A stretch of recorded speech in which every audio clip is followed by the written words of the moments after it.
Realitātē bija jāplīdz suņus izņemt ārā no būriem, pārvest uz mašīnu. Tāpēc tam mēs kaķīšu reku palikām augstāk. Tie, kas rekur zem ūdens bija. Un tas arī lūk, tas bija. Palīdzējām arī būrus pacelt augstāk, lai nenoplūst.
Viņam laikam tā mašīna, tā baltā.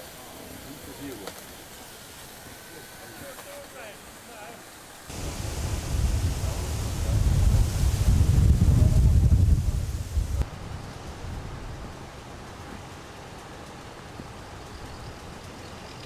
Es teikšu tā, es šeit esmu dzimusi un augusi un dzīvoju šajā pilsētā, un es atceros Vētru 69. gadā, laikam, kad es biju maza meitene un man bija grūti aiziet uz jūru.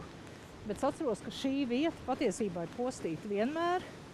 Un tagad tie vēji te ieķerās, ir mums tādas vietas pilsētā. Jaunķemeros šeit, Kaugros, tur arī mazliet tālāk uz priekšu.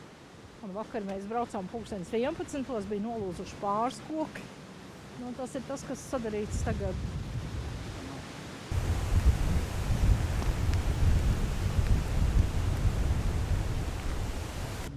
Auto droši, šur es skatījos, nav nekas uzkrits virsū, bet sēta, protams, ir diezgan, ar zariem pilnu, jau tā dusciņu novācām. Bet, tā īpaši nekas briesmīgs nav pie mājas.